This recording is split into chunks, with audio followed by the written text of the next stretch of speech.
কোহলিদের বিজয় উৎসবের এক গুজবেই সব শেষ, আনন্দ পরিণত হলো কান্নায়। কোন গুজব ছড়িয়েছিল, প্রকাশ্যে এলো সেই তথ্য। চিন্নাস্বামী স্টেডিয়ামে মর্মান্তিক পদপিষ্টের ঘটনায় নানা ধরনের দাবি উঠে আসছে। কেউ বলছেন স্টেডিয়ামে মাত্র 35,000 জনের বসার ব্যবস্থা ছিল, অথচ লাখেরও বেশি মানুষ সেখানে ভিড় জমিয়েছিল। আর এখন আরেকটি তথ্য সামনে এসেছে। অনেকের দাবি গেট নম্বর 7-এর কাছে বিনামূল্যে টিকিট বিলির গুজব ছড়িয়ে পড়েছিল, যার কারণে আরসিবির আইপিএল জয় উদযাপন মুহূর্তে এক মরণ ফাঁদে পরিণত হয়।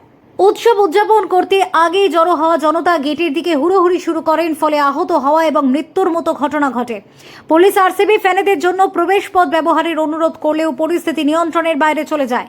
টাইমস অফ ইন্ডিয়ার রিপোর্ট অনুযায়ী মূল প্রবেশদ্বার তথা গেট নম্বর 7-এ সবচেয়ে বেশি ভিড় হয় এবং বহু মানুষ আহত হন।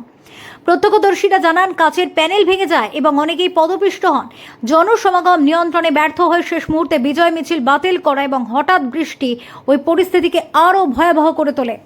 জানা গিয়েছে চিন্নাস্বামী স্টেডিয়ামের বাইরে হাজার হাজার সমর্থক বিভিন্ন গেট দিয়ে একসঙ্গে ঢোকার চেষ্টা করায় পদপিষ্টের ঘটনাটি ঘটে। ঘটনাস্থলে থাকা পুলিশ আহতদের দ্রুত অ্যাম্বুলেন্সে করে স্থানীয় বোরিং ও বৈদেহী হাসপাতালে নিয়ে যায়।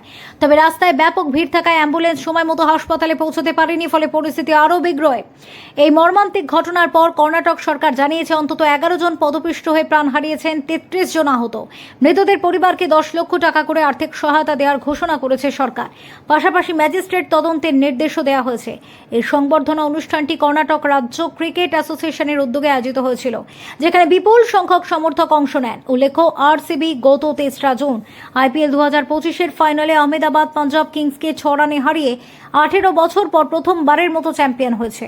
আর সেই উল্লাসেই এখন মেতে উঠেছে ক্রিকেট প্রেমীরা। ফেরো রিপোর্ট, TV7 বাংলা।